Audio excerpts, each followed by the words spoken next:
Hey everyone, and thanks for jumping back into the cryptoverse. We'll go ahead and get started here. Let me just post the stream a few different places.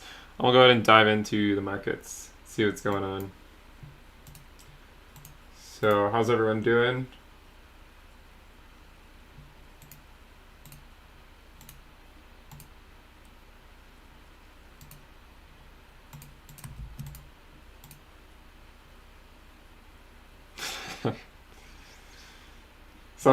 Someone said back down we go. You guys know the rules here, right? When the live stream comes on, the rally typically gets killed. So, um, unfortunately, that's just kind of the way it is.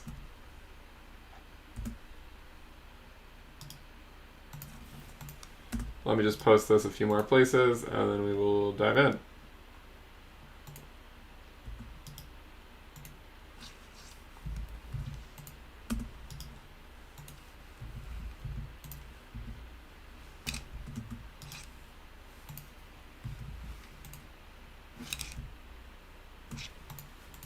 All right.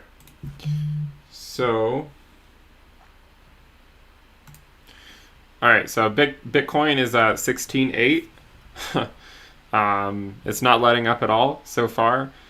You can see this is I think our seventh weekly candle where we've been moving up. So we take a look here.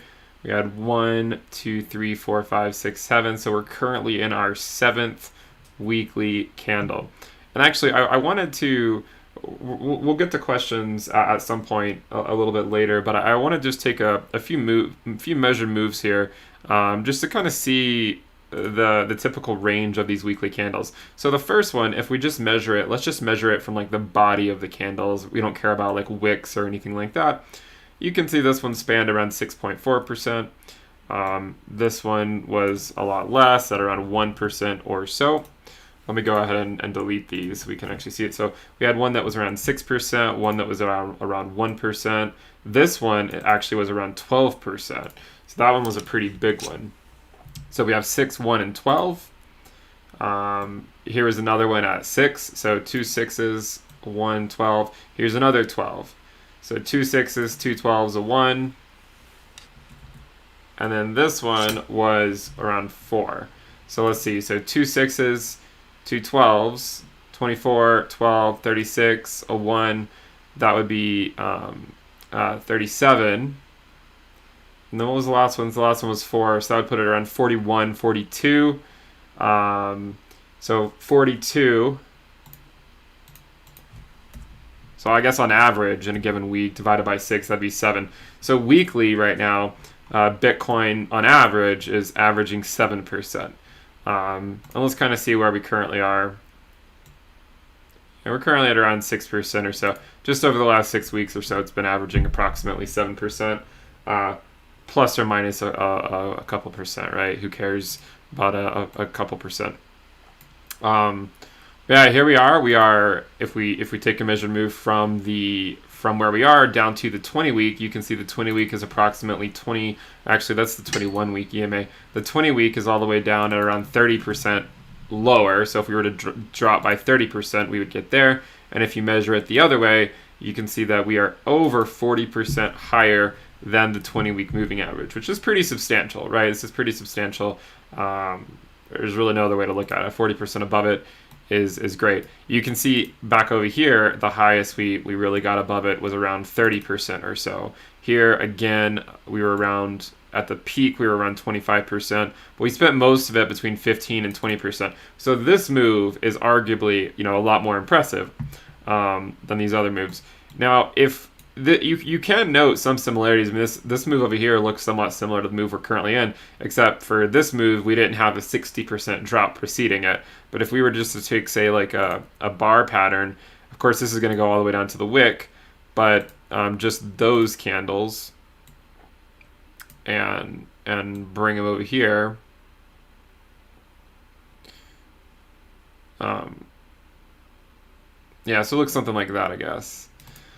You can see there's a lot of similarities between what's going on back then and what's going on today. But anyways, yeah, we're at 16,800. If you guys are new to this show, obviously it's not statistically significant in any way, but historically speaking, when we do a live stream, the price rally stops. We'll see if this continues, but historically speaking, the price rally stops. And I wanted to show you guys something, because I put the regression rainbow, as you guys know, into TradingView. So I just want to pull this up and see where we are. Actually, let me look at it on the BLX, because I think it's a little bit more interesting. So we'll go to the regression rainbow, and there it is. So I think it's interesting because, you know, if you look at the last cycle, we spent like 2 years in this band, okay? And if we take a measured move from when we first got into the band, which was here, and we sustained it until we exited the band for good until the next bear market, you can see that the price of Bitcoin stayed within this band for 764 days. And during that time, it rallied 586%. So even though it rallied 586%, it was still within this same band as we measured. Again, these at the end of the day, these are just imaginary lines, right? Bitcoin does not need to respect these lines. We're just overlaying these regression lines to get an idea of where Bitcoin is, and what we can expect, especially as we relate it to prior moves. So this one was, if I zoom out, by the way, maybe that'll help you guys get a little bit of an appreciation of the band. So let me go to 1 week. So this is the weekly chart. This is what it looks like. So we spent the majority of our time in this band last cycle, 763 days. And now if we go to this cycle, we're actually in the same band. And during the first time we were in the band, by the time when we entered it and then exited it, the price had only rallied 30%. And then we came back into it. Now, the interesting thing is, even with the price rally, we're still in the same band, right? I mean, it's similar to last cycle, right? I mean, yeah, the price somewhat goes up, but it still stayed within this band for a couple years. So we'll see if we stay within this band or not, or if we break out. You can see, and one of the things I've said before is that this move to 14K in 2019, in my opinion, was more impressive than where we currently are at 16K. And the reason is because the regression band, so these are just showing you the peaks and the valleys, fit to non-bubble data. This move here was overvalued from the fair value, if you measure from bottom up, by approximately like 150%, 180%, something like that. So if we reach the same overvaluation from the current price, 180%, it would actually put us at $28,000, almost $29,000. So for Bitcoin to be overvalued in the same manner as it was back about 15, 16 months ago when it was at 14K, it would need to get to almost 29K today to have a similar type move, at least as measured off the fair value line. And I know that might seem somewhat strange, right? Like why would 16K or 17K not be as impressive as 14K? Again, we expect the price of Bitcoin to go up over time. And it's because of this expectation that it needs to continue to outperform the regression line for it to continue to be a good buy. I mean, imagine if Bitcoin were to just go sideways for an extended period of time. This would of course not be very interesting, right? I mean, if the regression band's going up, then eventually we're going to be getting to undervaluation territory. So we have high expectations for Bitcoin, right? Very high expectations for Bitcoin.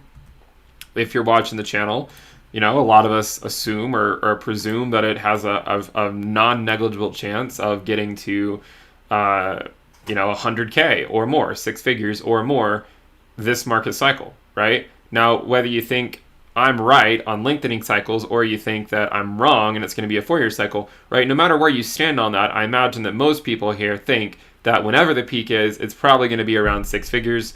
Some people might think it might get to 300,000. I tend to be more conservative, somewhere between 1 and 200,000. Wherever it is, whoever you are, we all want to make money, and for the most part, I imagine that people assume that it's going to six figures at some point this market cycle. Now, the key thing to consider then is if we expect the price of Bitcoin to continue to rally over the next several years, of course, there will be corrections along the way. Then, with that in mind, you have to consider that we need to hold Bitcoin to a high standard in terms of what does it mean to be overvalued or undervalued, and that's why we always are comparing it to the fair value regression line, which again is fit to quote unquote non-bubble Bitcoin price data, right? As I said before, if you guys have been following the channel for a while now, we said, eventually we're going to break out of our regression band. We've been in it before and we broke out. We've been in it over here and we broke out. We were in it for a long time over here and we broke out. In it here, broke out, in it again, breaking out. And we said, anytime that Bitcoin breaks out of this regression band, there's always going to be people that come back and say, man, you guys are so lucky for buying Bitcoin back when it was within the regression band. And what did I tell you guys back then, right? I said this many times. Some would say I sounded like a broken record when I said it, but the point that I would say is that, it's not luck, right? There's no luck involved. We looked at it and said, this is a calculated risk that we are going to take, and it's either going to pay off or it's not. And so when your friends come and say, man, you're so lucky for buying back down over here, you did your research, right? You did your homework. You said, this looks like a pretty attractive risk-adjusted return compared to other assets, and because of that, I want to invest in Bitcoin. And by the way, as I've always said, Bitcoin it has been, and it always will be, the largest percentage of my cryptocurrency portfolio, right? It's as simple as that. It's going to be the largest. Naturally, I get a lot of flack for that when it's altcoin season, right? As people like to say, and altcoins are moving. But you also see the benefits of having a strong Bitcoin position when Bitcoin starts moving, because when it starts moving, the rest of the market will sit still and watch. Reminder to go ahead and subscribe to the channel if you guys like the content. Give the video a thumbs up. We have like 800 viewers and not even 100 likes. Let's try to get that up if we can. But this is, of course, as we said, this is business as usual. We have high expectations for Bitcoin, and we would expect it to continue to, at the very least, trend upward with this line, because despite the fact that we have had a lot of volatility over the last 3 years, since the end of 2018, 2 years since the end of 2018, despite the fact that we have had a lot of volatility, right? You can see all this volatility that we've had. You can still note that despite all that volatility, Bitcoin has still been generally trending upwards, right? So despite the volatility, Bitcoin has, more or less been trending up against this regression line, which is exactly what we would expect, right? This is par for the course for Bitcoin, and it helps teach you the fact that we can't really predict these short-term moves, right? There's not a lot of people around that were necessarily expecting this drop, okay? Yes, in hindsight, looking at the pandemic, realizing that stocks were tanking, it makes sense. But at the time, there was not like a ton of people that were looking at this and saying, "Oh, we're about to drop 60%." If you were one of the few people that did, then congratulations, right? I was not one of them. I did not foresee a 60% drop in the price of Bitcoin coming. But with that said, when this came, we sure as hell took advantage of it, and we did a lot of streams saying, we don't drop to this level very frequently, but when we do, we want to take advantage of it. So despite the fact that you see all this volatility, generally speaking, we've been trending upwards, right? And that's what's important. And so even in a scenario where we do come back down, you still have to recognize that we are still completely on track. And arguably, again, this move from 2019, where the price pumped 236%, let's actually take a measured move with days as well.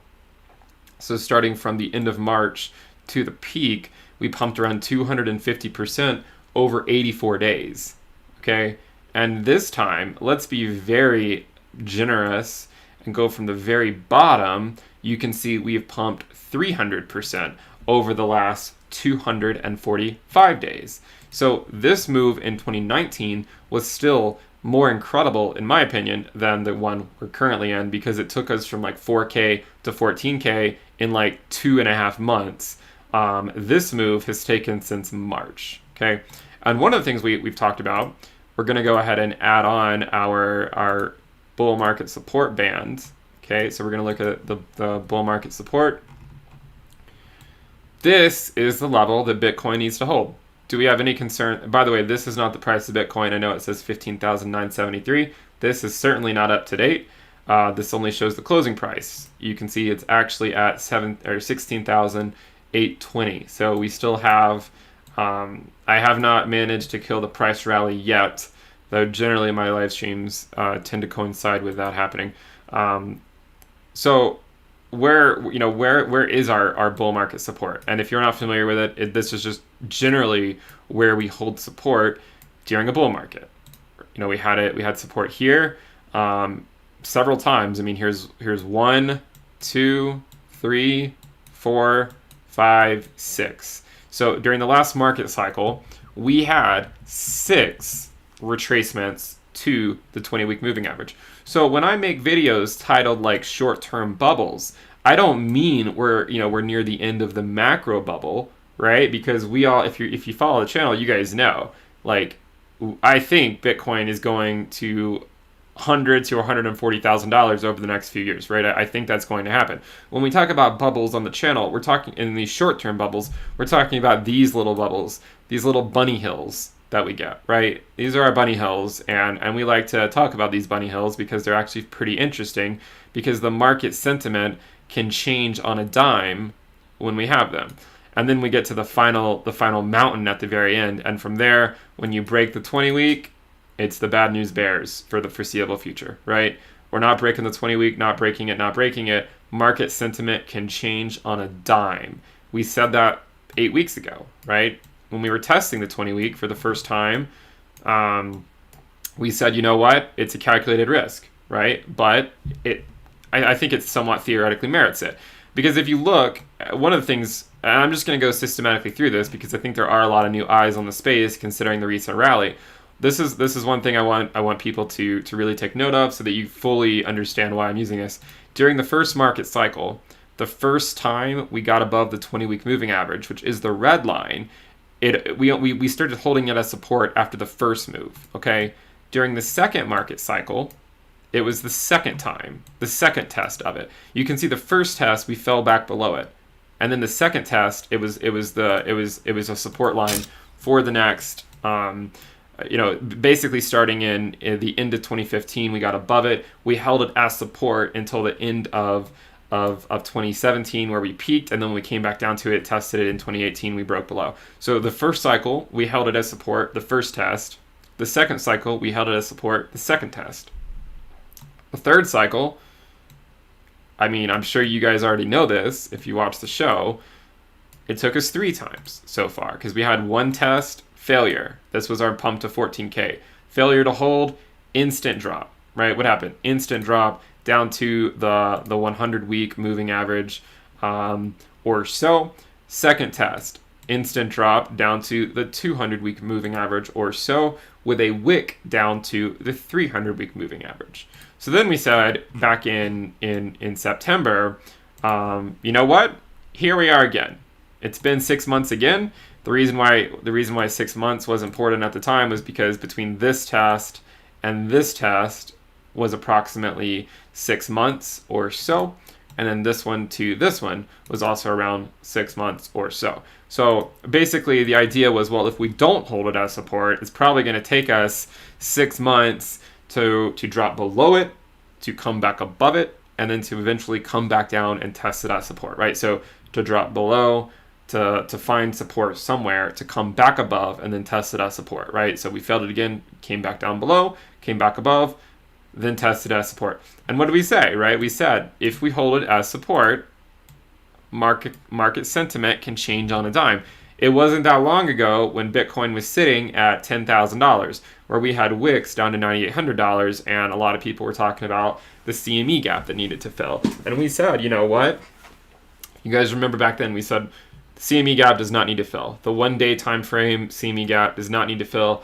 The argument being that, well, all of them have filled in the past. Well, we didn't have these in the last Bitcoin bull market, so you really can't compare it in true fashion to what could happen this market cycle, right? If Bitcoin goes up, there's and goes into these short-term bubbles, there's a chance we never come back down to those levels again, right? And when we were over here, let me remind you guys, if you do watch the show a lot, you'll remember this.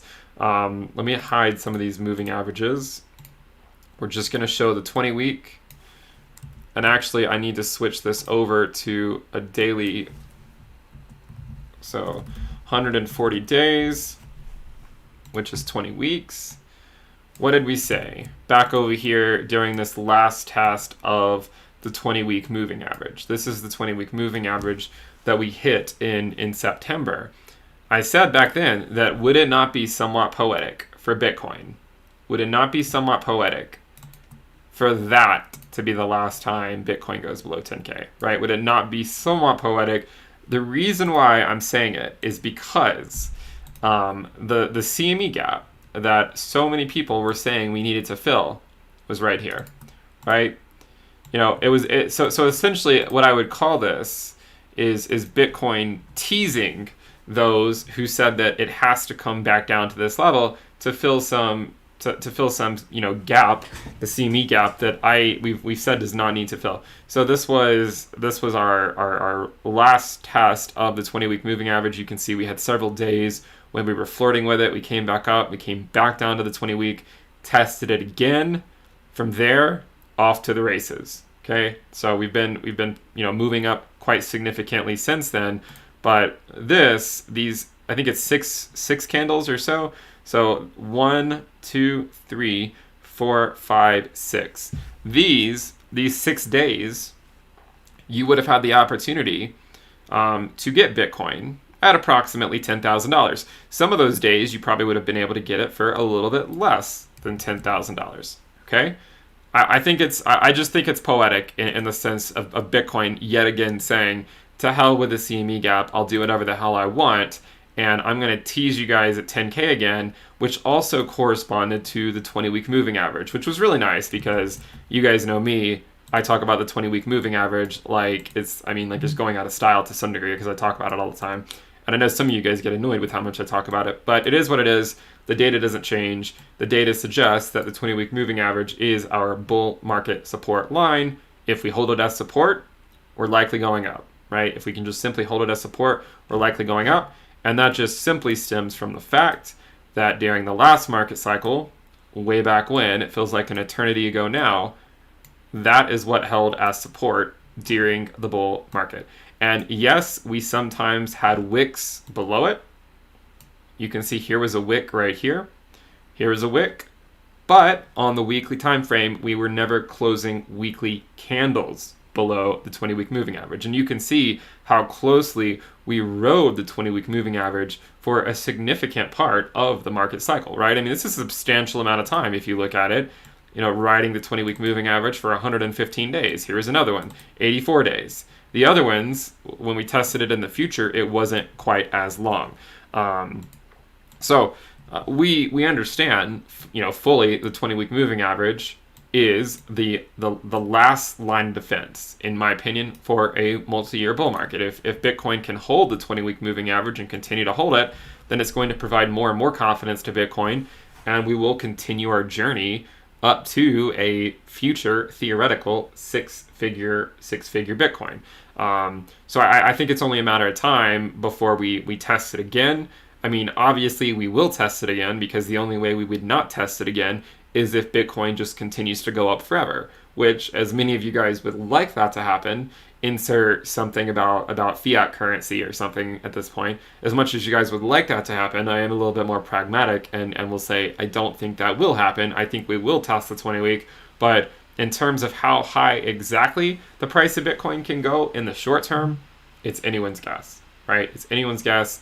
No one on Twitter or YouTube can accurately tell you exactly where it's going to go in the short term. I've often said it's more of a random walk or geometric Brownian motion, not something we can say, you know what, it's going to peak at exactly 16K or 17K or 18K. Certainly 20K has a ring to it.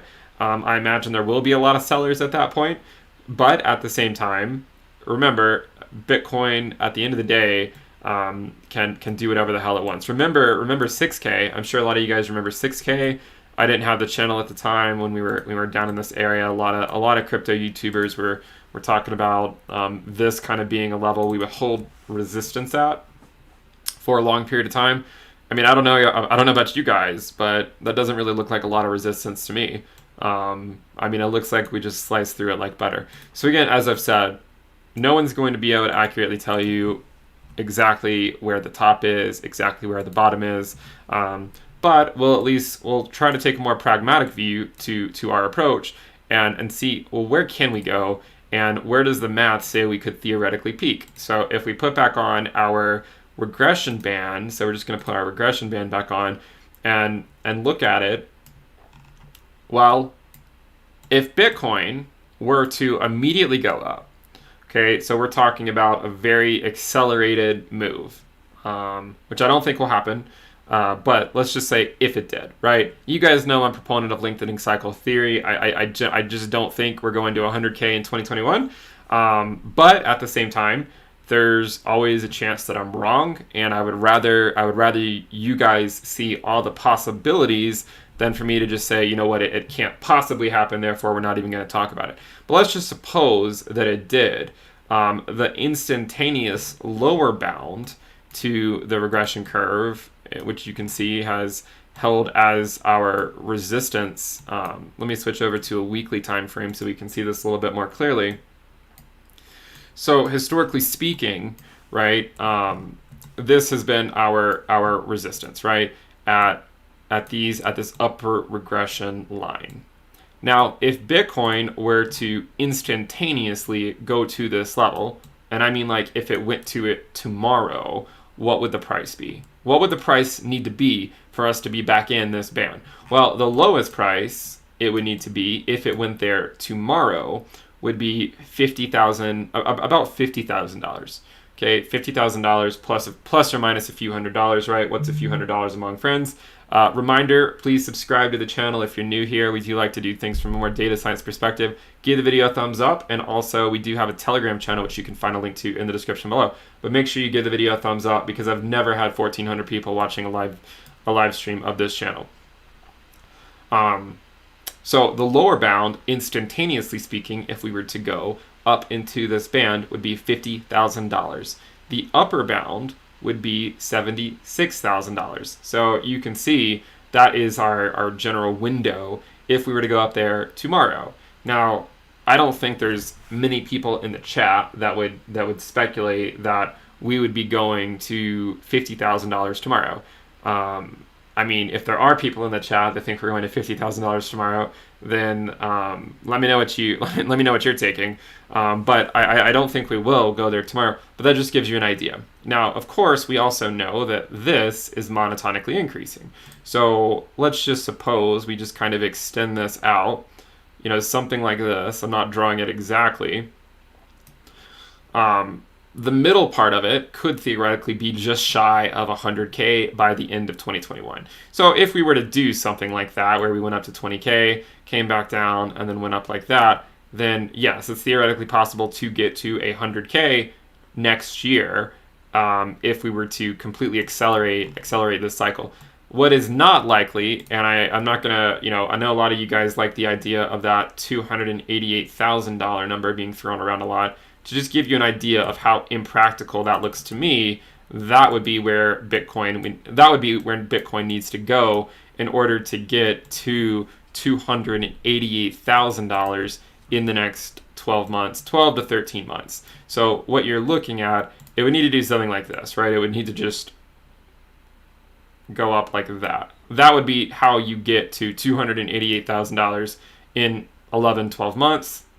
Probably just not going to happen. I mean, we would basically just be blowing through our prior ROIs from prior market cycles, and I don't think that's going to happen. If you take a measured move from prior cycles, let's go back and look at prior cycles.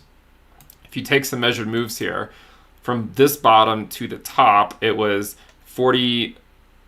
Let me also include the date in there as well, so we can get an idea of how long it took. So from bottom to top, it was around, depending on exactly where you draw it, around 55,000%. From this bottom to this top, it was around maybe 52,000%. I'm not really doing a great job of measuring the exact bottom, because you can see down here we went even a little bit lower. But let's just say, approximately 60,000, approximately 50,000. This one took 315 days. This one took 742 days. The next one took us 11,000% or so. Now, let's suppose that we were to somehow, by some miracle, we were able to go to $288,000, which again, I don't think we're going to do.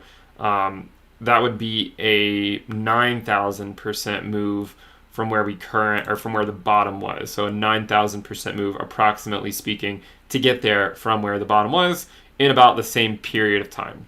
So is it possible? Yes. Anything's possible. Is it likely to happen? No.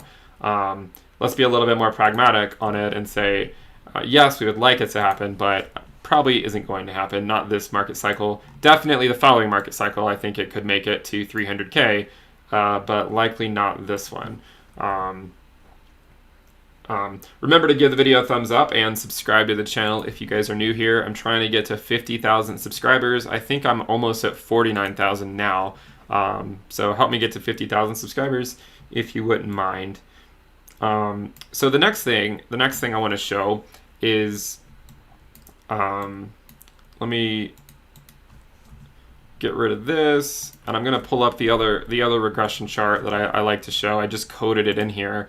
So we're just going to take a look at the regression rainbow again, and then we're going to remove this one. Okay.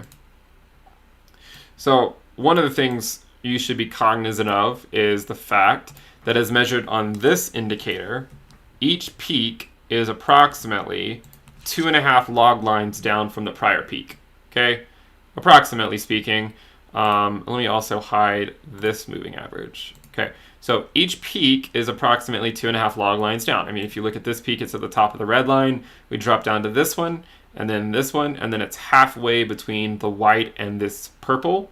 So 2.5 log lines. And then we go from here down to the white line, which is half a line, and then down 2 more would be this yellow line, and that's where we peaked in the next cycle. So this was minus, let's just say minus 2.5 log lines here, and then we also had it over there as well, right? So 2.5 log lines both times.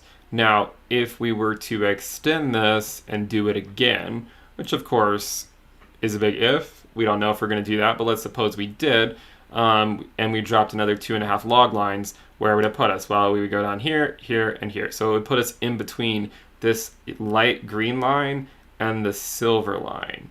Now, some of you might be thinking, well, how the hell does that make sense, right? I mean, that doesn't. We're getting close to that. In fact, if you zoom in, that band currently spans from around $29,000 to approximately $50,000. Okay, so that's where that band currently, expands to.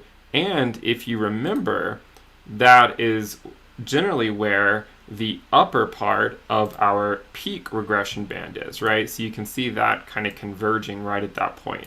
So that would be the theoretical top in terms of if it were to happen tomorrow.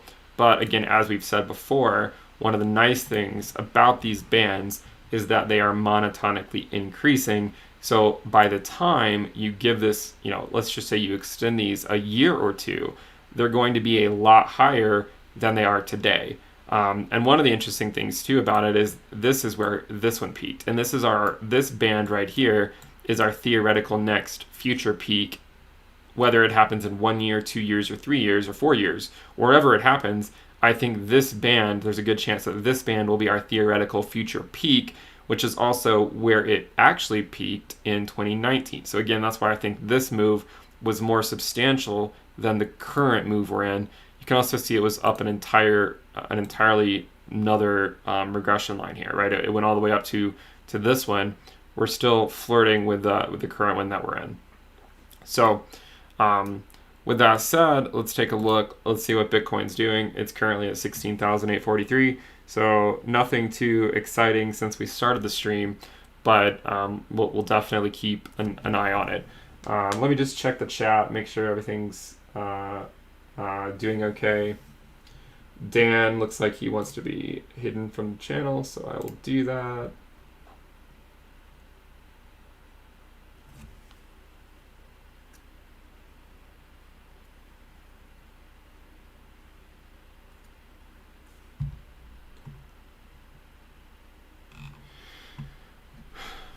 Guys, I've already said this many times. You know, people always say, "Why is it below 16K?" It's because it's the BLX. It only shows closing prices. We were at 15.9 yesterday. That's why it shows it like that. We're currently at 16.8.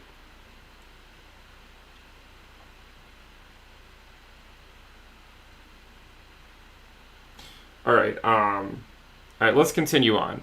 And remember to subscribe to the channel if you guys are enjoying it, and give the video a thumbs up. So the next question, of course, that naturally comes to mind is, well, yeah, Bitcoin is doing great. What the hell is Ethereum doing, right? If you take a look at the Ethereum Bitcoin ratio, it's not looking too hot.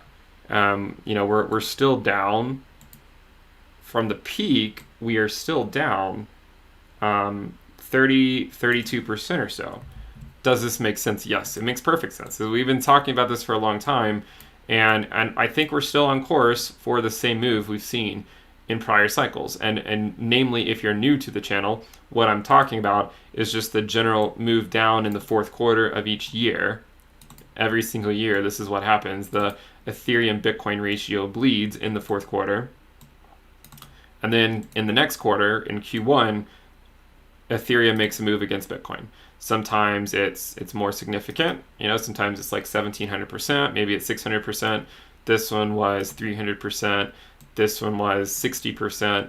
This one was also 60% or so. So this one maybe was 50%. This one was 60%. So again, historically speaking, Ethereum does bleed against Bitcoin in the fourth quarter of the year. Sometimes it's because Bitcoin is bleeding and Ethereum is bleeding harder. Other times it's because Bitcoin's going up and Ethereum just can't keep pace with it. But I would say we are still very much on track for a timely move of Ethereum against Bitcoin in 2021. So in Q1 of 2021 is generally what I would be looking at, because this is, I mean, you can see we've continued to see this general downtrend in the fourth quarter of the year. We've seen this every year so far, right? This would just be the 6th year in a row that this has happened. So again, Bitcoin currently at 16.8, not doing a whole lot at the moment. Ethereum ratio against Bitcoin has been bleeding. It's pretty much par for the course, and I would not expect it to really turn around until next year, into the first quarter. Yes, there can be days where it rallies like 10%, but we're not interested in this, right? We don't get out of bed for 10%. What we want to see is a sustained rally, right? Something that takes place over weeks. These are weekly candles, and on a weekly time frame, we've been going down. What we want to see is on a weekly time frame to start moving back up. Okay. And by the way, if Ethereum does start rallying against Bitcoin and gets back to these higher ratios, I mean, the price of Ethereum is going to be much higher than it was last time at the same ratio, because Bitcoin has rallied significantly since then. So Bitcoin is at 16.8. Ethereum right now, the ratio is 0.0275. So if Ethereum were to say rally to 0.04, then you just multiply 0.04 by whatever the price of Bitcoin is at the time. That would give you the theoretical price for Ethereum if it could somehow get back to that same ratio. So let me just check out the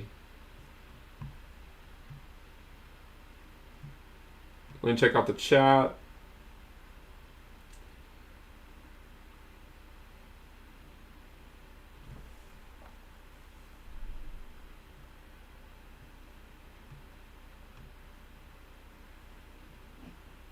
Someone says, hey, think we end the year above 20K? I don't know if we would end above it. I mean, I think we could go to 20K. I'm not sure that we would necessarily close above it.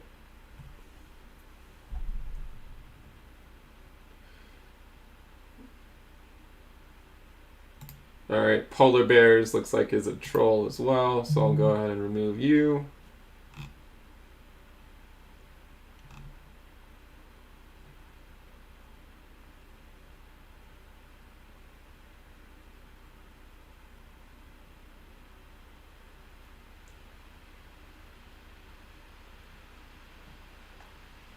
We've talked about XRP a lot, guys. XRP does not tend to do anything until Bitcoin gets to the prior all-time high.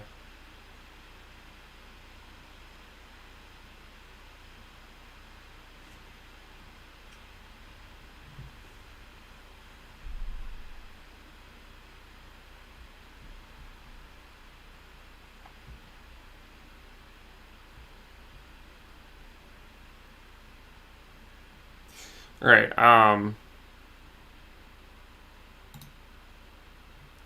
Let's see. So yeah, Bitcoin 16.8 still. Again, I wouldn't expect. I would not expect anything substantial from Ethereum against this ratio with Bitcoin until Bitcoin volatility cools down. And we're talking about weekly time frames of candles going sideways or candles that are moving back down even. And so far, we're just simply not seeing that. And in fact, this rally is, of course, bringing out all the moon boys that come out every single rally. I'll remind you guys, we've had rallies like this before, but it didn't mean we were immediately going to 100K. So I would say be a little bit more pragmatic about things. Each rally, it does not mean that it's going to rally forever in the short term. There will be pullbacks several times during a bull market. So I would say just try to be a little bit more reasonable with your approach to Bitcoin and not just say, oh, it's at 17K now, therefore it has to go to 50K in 3 months or something. Yeah, we can pull up the Ethereum USD chart.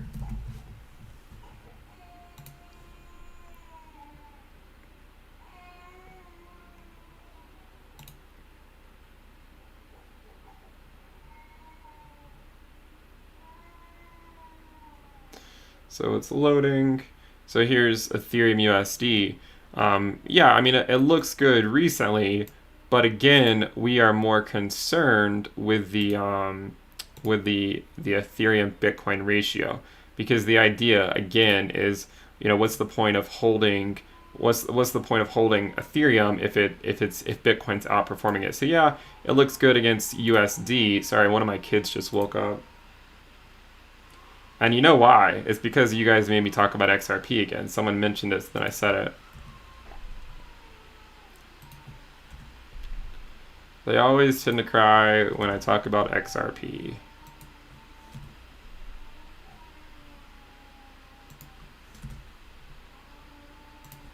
I don't know why I have all these little dots on the chart. Like, I didn't put them here. They keep showing up on every single chart. You see these little dots on the chart? I don't know where they're coming from.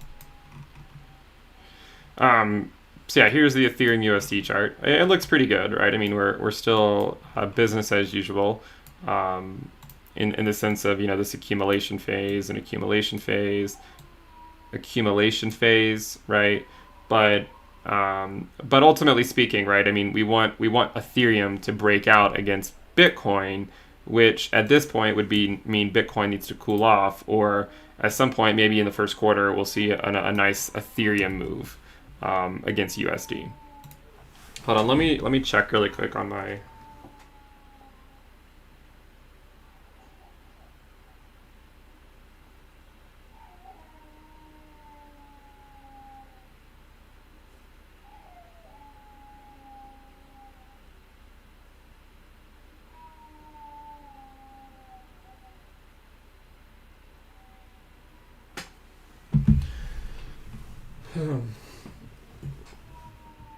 Yeah, dad life, right? Our daycare closed again because of the pandemic, so our kids are at home.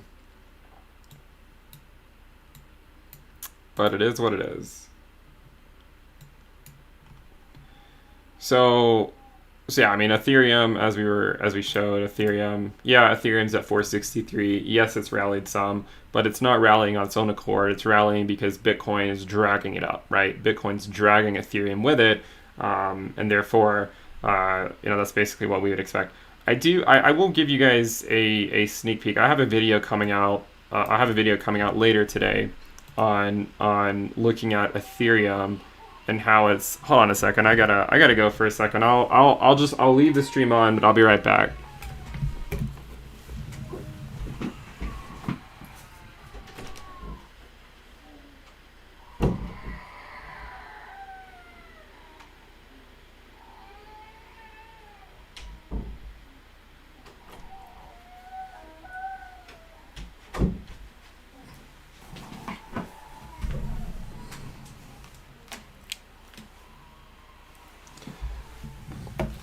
All right. He's just upset for some reason. So I'm not really sure how to isolate my own voice and hide his, but we'll just have to make do.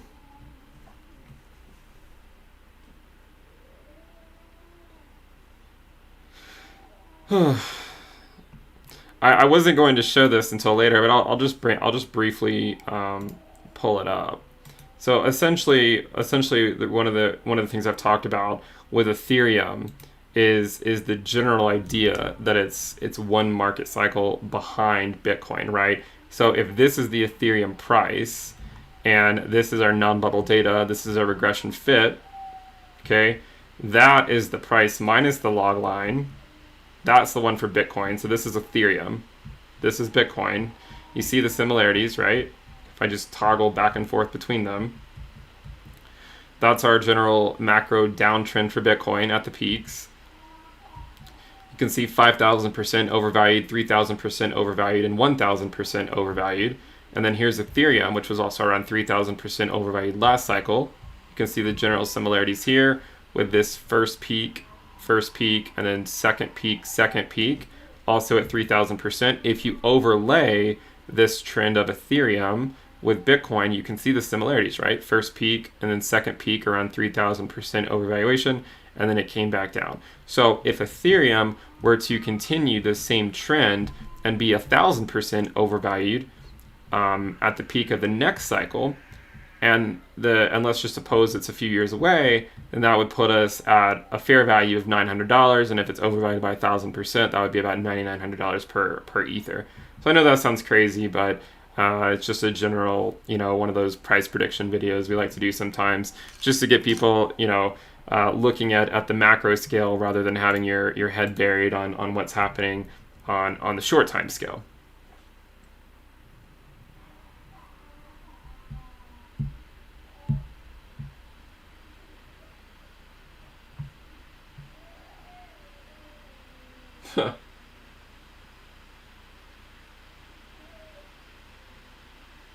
No, my child is not named Bitcoin.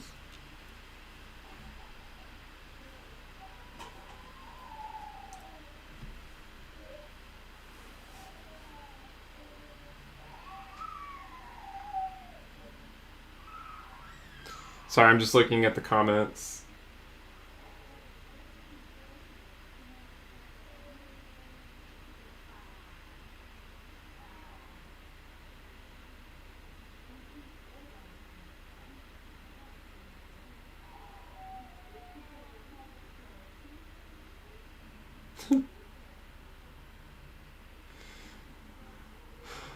Wow, we still have like 1,400 people. Remember to subscribe to the channel if you guys are enjoying it, and give the video a thumbs up.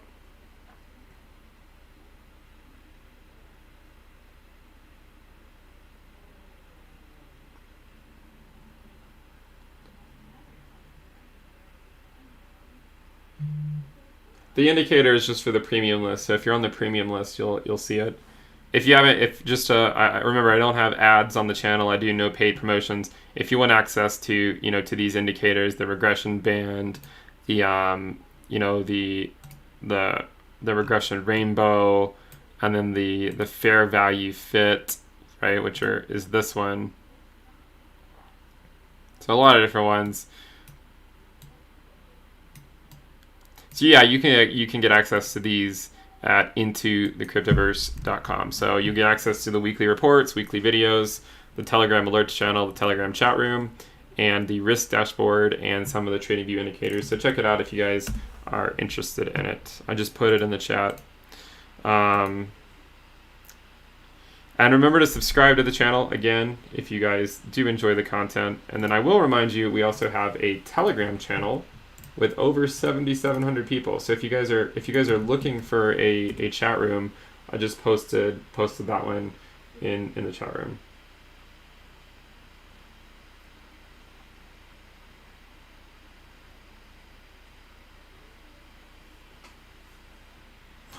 Thomas's voice, I'm assuming, is trolling, but I got a comment from you with your number and paid 0.05 Bitcoin. This makes no sense, man. I would never put out my phone number. There's a lot of scammers in the space, and if you just click on these people that are pretending to be me, you'll see that it's not my YouTube channel. So I'm assuming you're trolling and that you're not that naive to fall for something like that.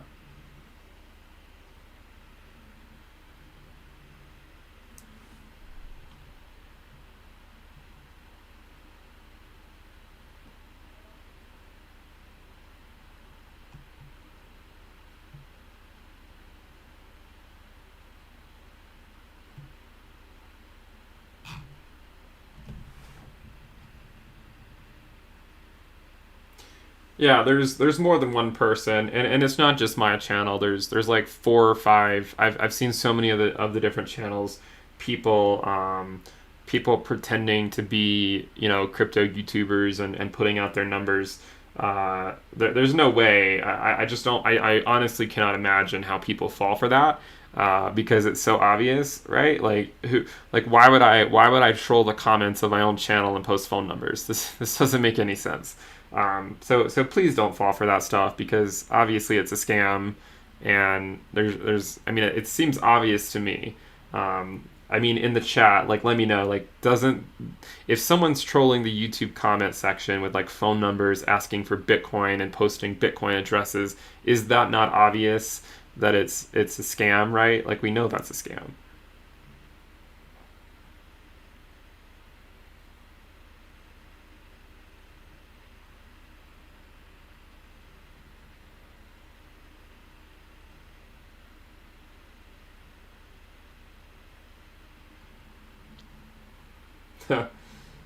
Nature says, since I went live, he put a short on and it's working out so far.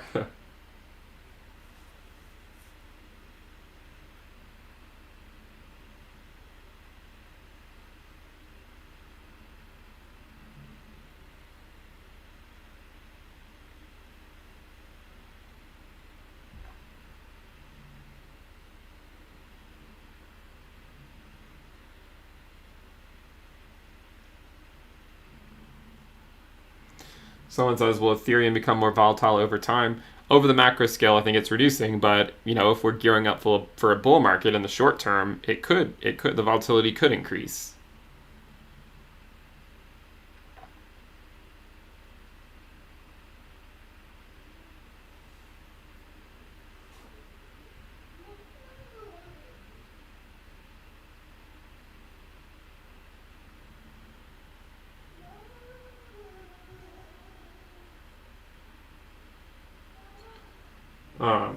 Someone says, you mention often that Bitcoin is ever so increasing, only in diminishing returns. Is this 2-month moving average confirm? I don't understand the question.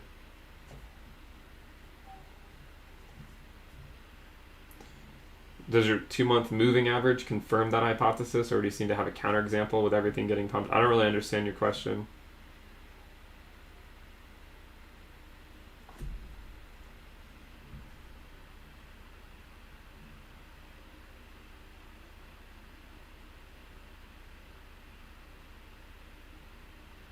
Yeah, we can look at Link if you guys want to look at Link. The Link Ethereum valuation. Again, this is why I said Link is like king of the altcoins, because against Ethereum, it tends to pump against Ethereum and generally finds some level of support, historically speaking, around this 20-week SMA and 21-week EMA of Link Ethereum. We have slightly dropped below it before, but it's nothing too crazy. And then Link Bitcoin is slightly different. You can see we have dropped below it several times. In fact, I mean, here was one where we dropped below it by about 42% from the 20-week SMA. That's the red line. This one we dropped below it by about 25%. This one, 21%. This one was around 7% or so. Currently, from the 20-week SMA, we're down around 22%. So getting pretty low, but we've been in this place before.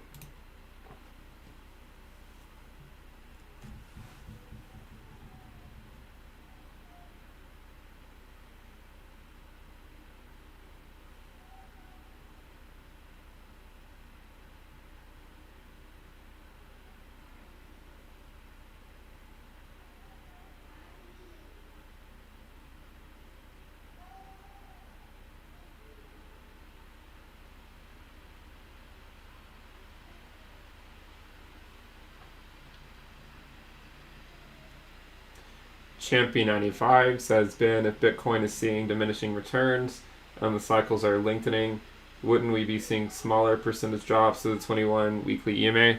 I don't know. I mean, I don't know if that's necessarily true. If we go to the BLX and overlay the price minus the 20 week over the 20 week, this is what we get. If we take a line at where we currently are and go over, sorry, no, my other kid is upset. If you go to the other one, you can see how far we have come up as well, right? So you can see where we currently are. We have had, even during the last cycle, and let me also draw where we found support in a bull market is at 0. So this is theoretically where we would find support, right? In this region right here at this line. You can see we came back down to this line several times during the bull market. That's where we held support. So during the last market cycle, this the December 2015 pump, in fact, took us to 51% over the 20-week moving average. We had a short-term bubble in June of 2016 that took us to 63% above the 20-week moving average. We had one in December of 2016, which took us to 43% above. In February of 2017, 44% above. We then had one in June of 2017, which took us to over 100% above it. In August of 2017, we were 80% above it. And then the final one, we were 183% above the 20-week moving average. So yeah, the current pump is pretty great, right? But for the most part, if you look at the last market cycle, all of these short-term bubbles were still higher than we currently are with respect to the 20-week moving average. So yeah, the move is great. Have we seen this before? Many times. And in addition to seeing it many times before, we've even seen these bubbles go higher with respect to the 20-week moving average. So hopefully that answered your question.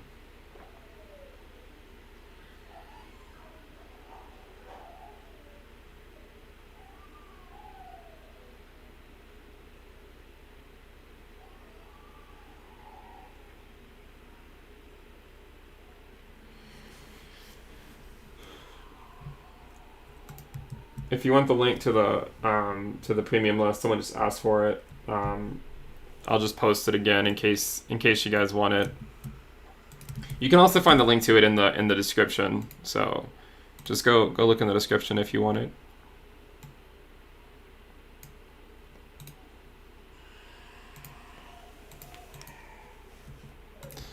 I know you guys can hear my kids in the background, but I mean, it is what it is, right? We're in a pandemic. The kids are at home. It's what's going to happen, I guess.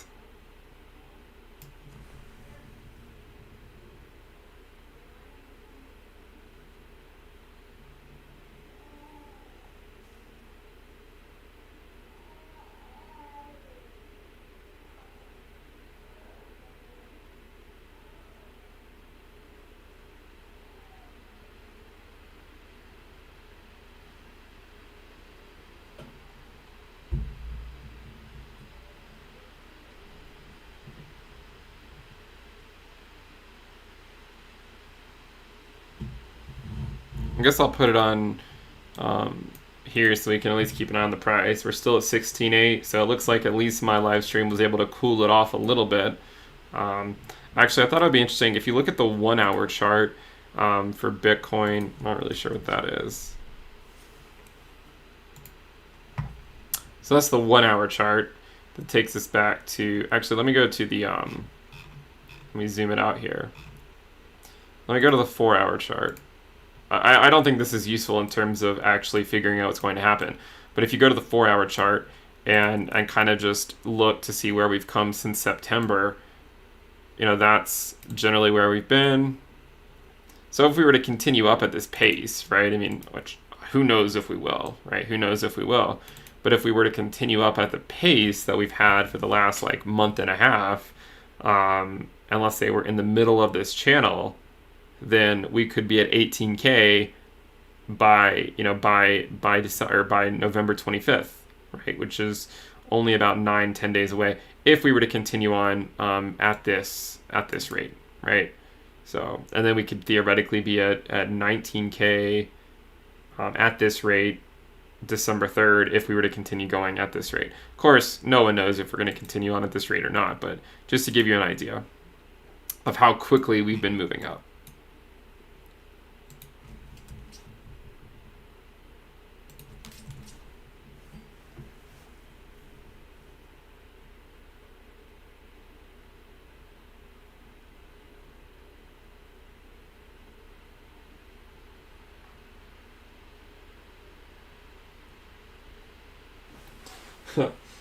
Josh says, so 100K 2021. Got it. See, I just want people to consider something, right? Okay.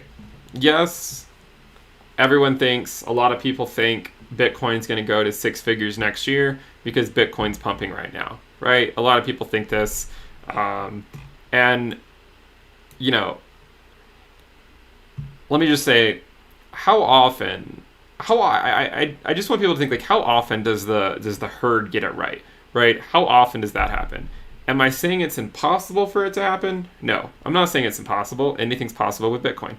But I feel like the probability that Bitcoin goes to 100K in 2021 is very low. And namely just because, I mean, there's so many people that think it has to happen. You know, the herd generally does not get it correct. We'll see what happens. We'll see if I'm wrong, but that's generally my thinking here. I think the data does not support it either, but the fact that so many people think it has to happen, of course, your counter argument could be, well, if everyone thinks it's going to happen, then it could be a self-fulfilling prophecy. I don't think that's true either, because I think if everyone thought it was going to happen, we would have already been there, because the market would have, if everyone thought it was going to happen. But we'll see what happens, right? I mean, we only need to wait another year, and we're either going to be there or we're not. So, but I would say if it happens, great. If it doesn't, that's fine, because we still have plenty of time to get there.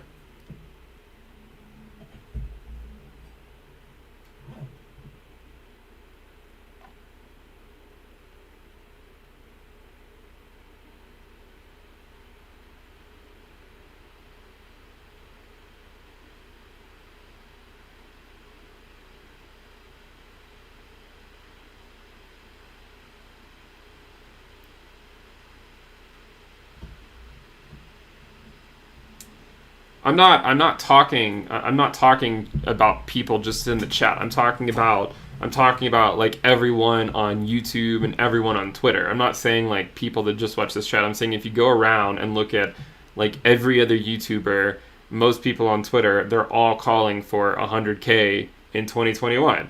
I'm just saying I don't think it's going to happen. I realize this makes me an outlier, and it makes me an easy target for people to troll me and say anytime Bitcoin goes through a short-term bubble, the people are going to come out and say, oh well, you're wrong, we're going to 100K next year. Again, short-term bubbles are par for the course. I mean, I would love to have known what you would have said when Bitcoin was at 14K back in the summer of 2019, right? Back in the summer of 2019, you could have argued that we were going up way quicker than we were during the last market cycle, but yet it did not last forever, right? I mean, this is anytime there's a pump, there's going to be people that say, right, it has to go to 100K. I don't think this is going to happen next year. If I'm wrong, I'm wrong, and I'm sure you guys will have a field day with it. But I just generally don't think it's going to happen. And I do think that most people out there think that that is what will happen, right? I mean, if you look around crypto YouTube and crypto Twitter, that is what most people think will happen. So I just don't think it will, but we'll see what happens.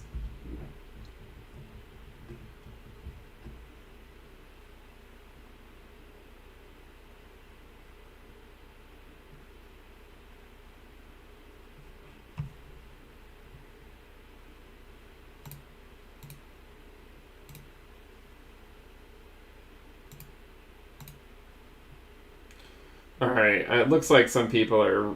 I can't really tell. I'm trying to read the chat, but it's just so many people are flying through it.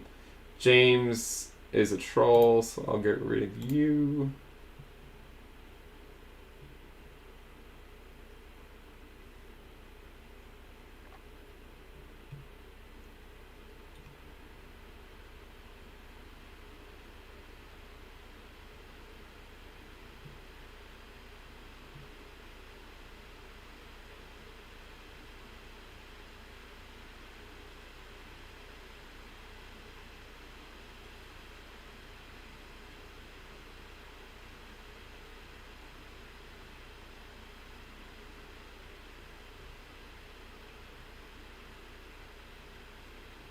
We've talked, Matt, a lot about altcoins when Bitcoin gets to the prior all-time high and sustains it. We've talked a lot about that on the channel. Generally speaking, it's true. I mean, most coins do very well once Bitcoin gets to the prior all-time high.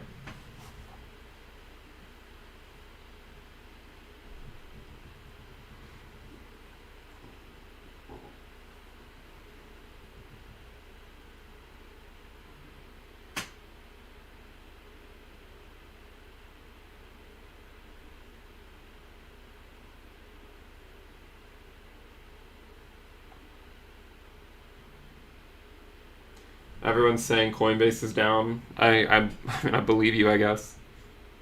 I'm not checking it, but I believe you.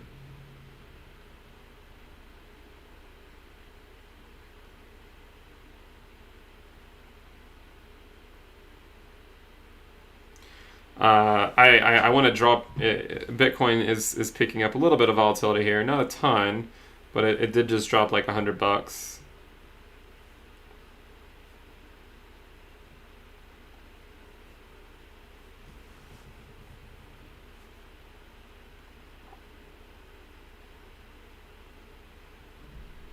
This is fun.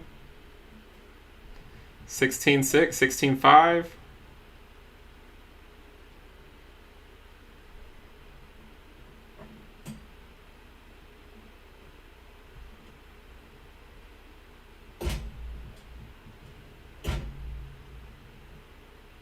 I mean, we'll see. We'll see what it does.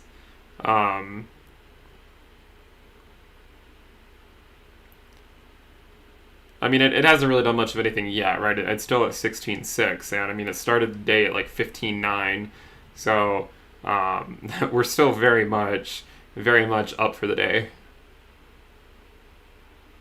Yeah, you guys are right. I should pull up a shorter time frame chart. Let's go. Let's first check out 1 hour and see what that looks like.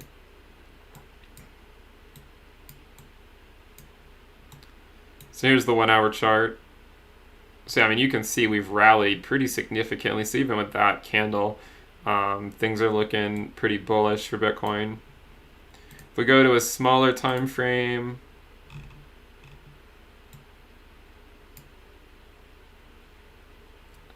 yeah, I mean, some people took some profits at 16.8.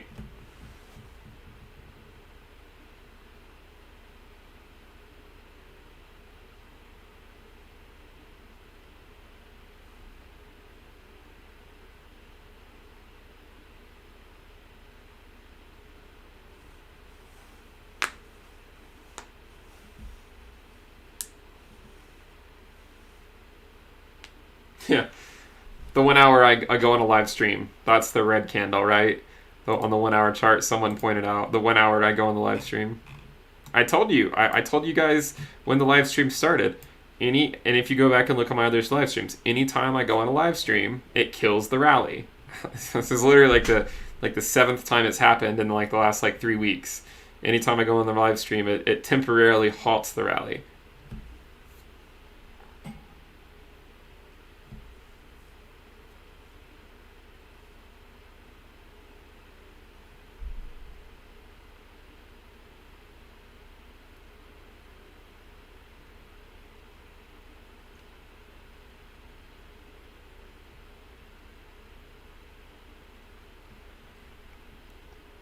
I don't think. I mean, there's still a great chance, right? We just come back up. I mean, 16.6 is still where we were a few hours ago. Only like 5 hours ago, we were at 16.6, and we went to 16.7, 16.8. We peaked at around just shy of 16.9. So we're still very much bullish right now.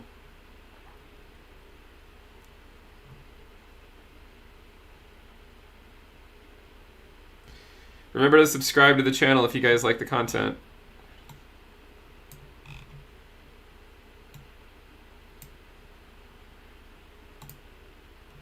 I'm actually going to zoom in on the rainbow again to see exactly where it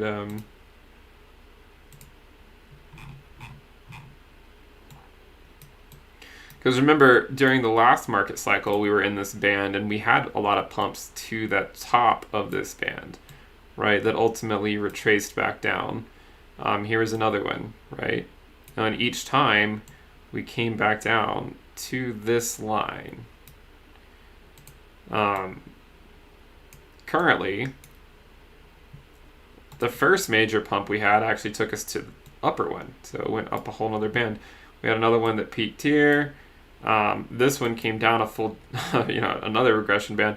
Support there, somewhat in this region. We're getting back to the top of it.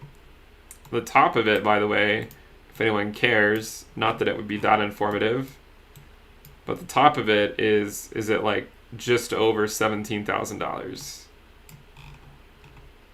And the bottom of it, actually, let me get you guys the bottom in case anyone cares. It's actually at 10,000. But again, this is increasing.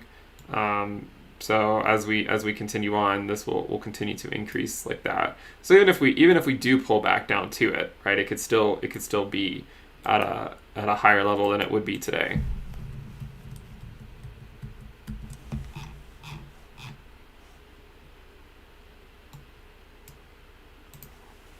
Look, we're right back into 16.7, so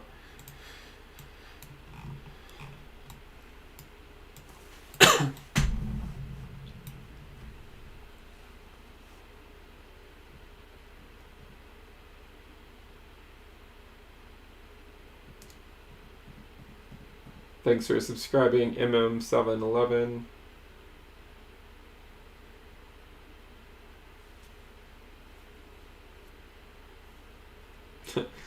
Keith says stop live streaming, we'll get to 100K by next year. I already told you guys, it's lengthening cycles one live stream at a time. If I have to kill the price rally every day from now until it hits 100K, I can do it.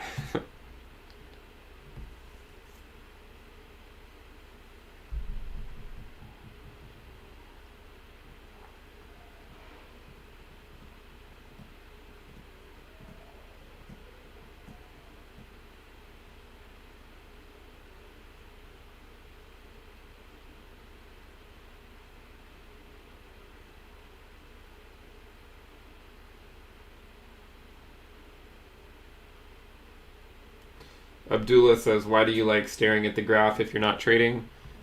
I'll put the question back on you. Why do you like staring at someone staring at a graph if you're not trading? Of course, maybe you are trading. Maybe also I have a second screen up. I do have two monitors, so this is one monitor you're looking at, and I have a second monitor that you can't see.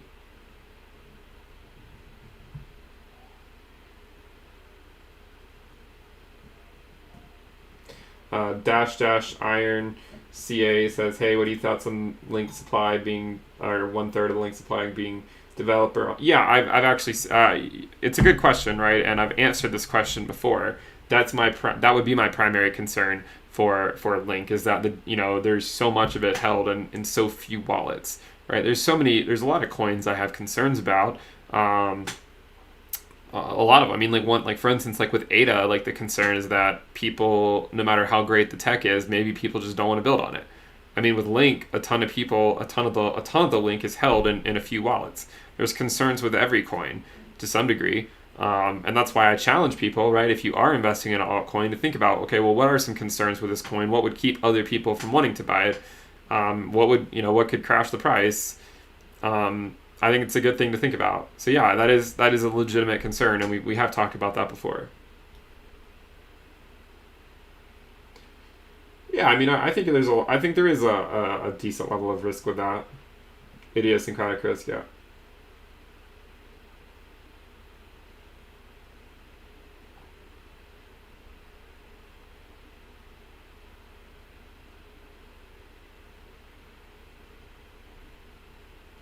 Mark says it's the middle of the day. Shouldn't we all be working? Believe it or not, there's many other time zones than the one you live in. Um, so there's an entire world of people that live in different time zones than you.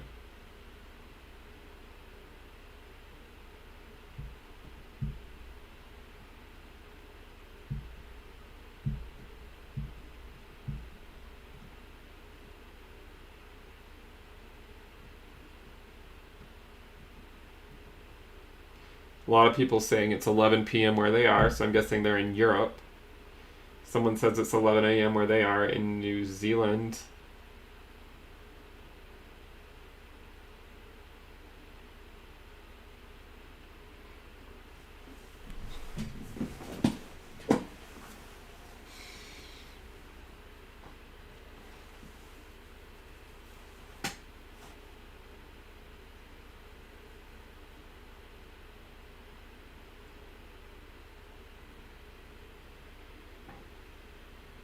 Someone in Austria that says it's 11 p.m. there. 10 p.m. in the UK. Italy, 10 p.m.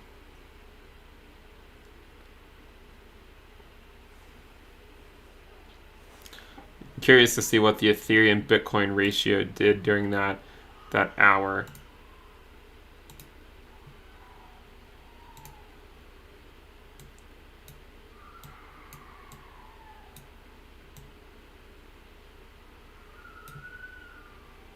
So yeah, it continues to go down.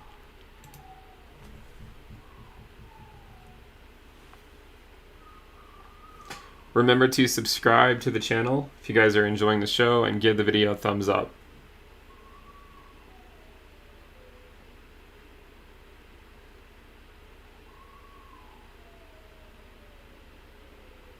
I really don't think it's going to be a self-fulfilling prophecy in terms of Bitcoin to 100K next year.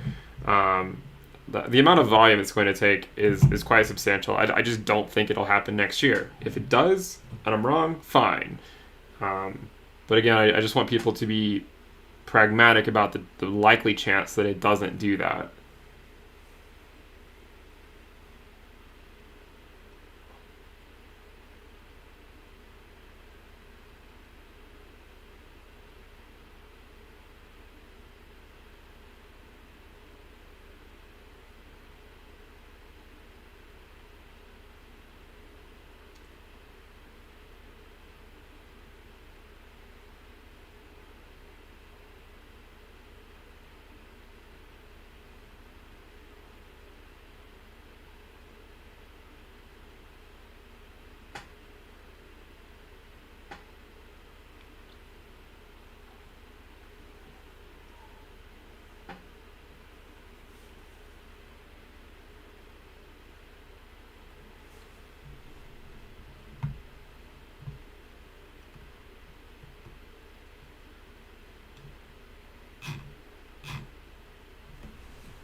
This is not a green polo, so I don't know if you're colorblind or what.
You guys think it's going up to 17K today? I don't really know what else to talk about. I mean, we talked about Bitcoin, Ethereum, and Link. I'm just kind of watching the price now and seeing if there's any more comments in the chat.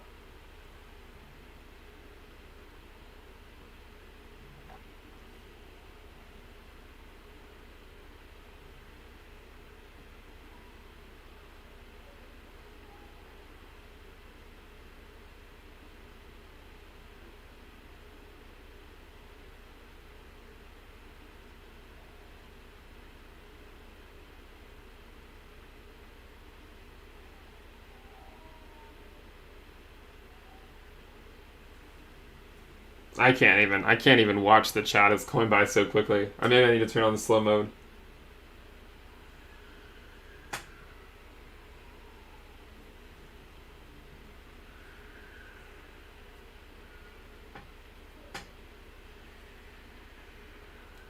Someone said Coinbase is back up.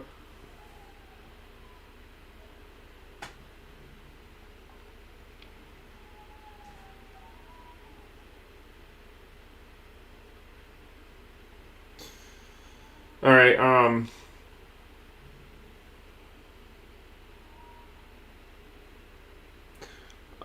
I think. Well, we'll see if the price does anything. I'll probably call it soon because we kind of ran the gambit here. We've been going for about almost an hour and a half at this point. Price isn't doing a whole lot, so maybe if I jump off stream, it'll start moving again. Remember, if you guys do like the content, please subscribe. Try to get me to 50,000 subscribers. If you wouldn't mind, give the video a thumbs up. We also do have the premium list if you want to check it out at intothecryptoverse.com, and also the Telegram channel as well. If you guys want to join that, I'll just post the link in the comment section in case you guys want to join. Hopefully you guys enjoyed the stream. We'll tune in next time. Maybe the next time we do a stream, we'll see Bitcoin at over 17K. Maybe it'll be back down to 16K. I don't know.